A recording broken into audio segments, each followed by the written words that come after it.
ಕುಂಬಾರ ವೀರಭದ್ರಪ್ಪ ಅವರ ಅಪ್ಪಟ ಶಿಷ್ಯರು. ಪುತ್ತೂರು ತಾಲೂಕಿನ ಹಿರಿಯ ಪತ್ರಕರ್ತರು.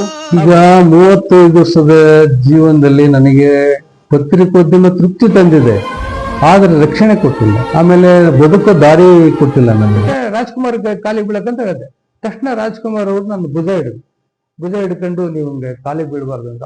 ಆ ಒಂದು ಘಟನೆ ನನಗೆ ಈಗಲೂ ಕೂಡ ಕಣ್ ತುಂಬಿ ಬರ್ತದೆ. ರಾಜ್ಕುಮಾರ್ ಯಾಕಂದ್ರೆ ನಾನು ಪಾದಮಟ್ಟಕ್ಕೆ ಅವಕಾಶ ಮಾಡ್ಕೊಂಡಿಲ್ಲ. ಅವರು ಮತ್ತು ನಿಮ್ಮ ಇಲ್ಲಿ ಇರ್ತಕ್ಕಂಥ ಒಡನಾಟ ಸರ್ ಇನ್ಸ್ಪೈರ್ ನನ್ನ ಮದುವೆಗೆ ಯಾರು ಮಂಗಳೂರಿನಾಗಿದ್ರು.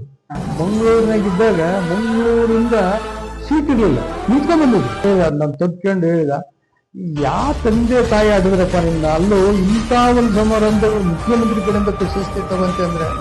ಪತ್ರಕರ್ತ ಅಂತಂದ್ಮೇಲೆ ಅವನು ಒಂದು ವಿಶ್ವಕೋಶ ಇದ್ದಂಗೆ. ಪತ್ರಕರ್ತರಿಗೆ ಶೋಷಣೆ ಪತ್ರಿಕೆ ರಂಗದಲ್ಲಿದ್ದಂಗೆ ಬೇರೆ ಕಡೆಗಿರ. ಹಂಗೆ ಈಗ ಪತ್ರಿಕೋದ್ಯಮಕ್ಕೆ ಒಂದು ಮಾತೈತೆ, ಥ್ಯಾಂಕ್ಸ್ ಜಾಬ್ ಅಂತ. ಖಂಡಿತ ನನಗೂ ಮುಖ್ಯಮಂತ್ರಿ ಆಗಂತ ಆಸೆ ಇತ್ತು.